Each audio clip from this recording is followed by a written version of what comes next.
Netanyahu calls on Lebanon to break with Hezbollah. This is a message to the people of Lebanon. Do you remember when your country was called the Pearl of the Middle East? I do. So what happened to Lebanon? A gang of tyrants and terrorists destroyed it. That's what happened. Lebanon was once known for its tolerance, for its beauty.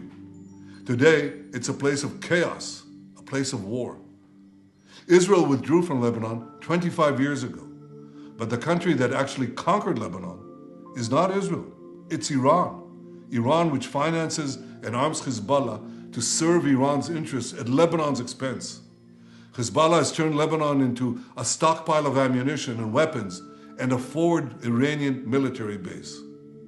Just one day after the October 7th massacre a year ago, Hezbollah joined the war against Israel. It launched an unprovoked attack on our cities and on our citizens.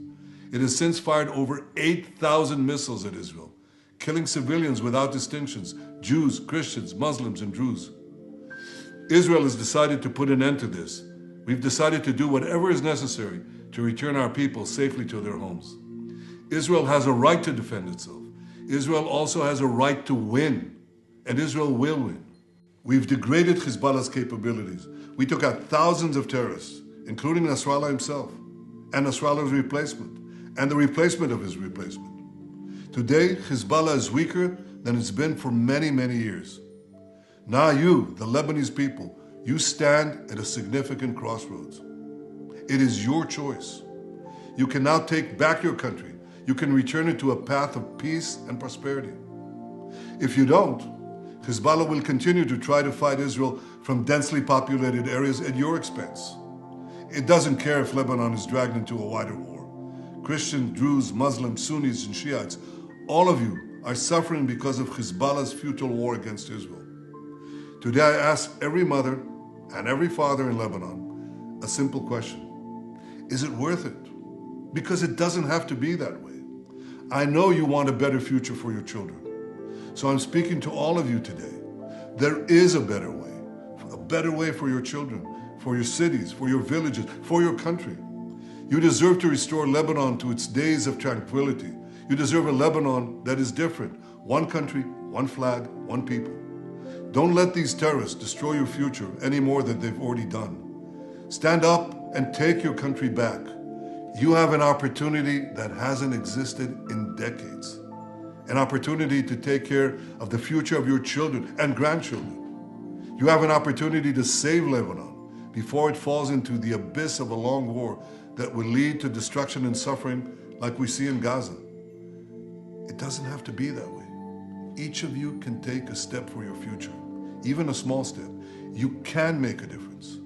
I say to you, the people of Lebanon, free your country from Hezbollah so that this war can end. Free your country from Hezbollah so that your country could prosper again, so that future generations of Lebanese and Israeli children will know neither war nor bloodshed, but will finally live together in peace.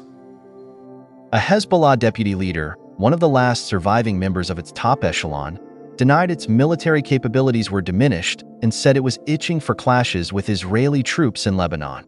Our capabilities are fine and our fighters are deployed along the front lines, said Sheikh Naim Qassem, speaking in a televised address from an undisclosed location.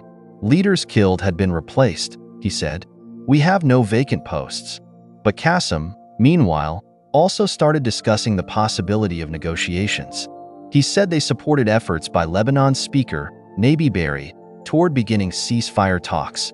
After the issue of a ceasefire takes shape, and once diplomacy can achieve it, all of the other details can be discussed and decisions can be made, he said. If the enemy continues its war, then the battlefield will decide. While Hezbollah repeatedly over the past year tied any ceasefire talks to Israel's halting of its war in Gaza, Qassem's speech seemed to mark a departure from that. Now that it's on the back foot and is getting battered, suddenly they've changed their tune and want a ceasefire, U.S. State Department spokesman Matthew Miller said. I think it's not surprising, given the situation they find themselves in.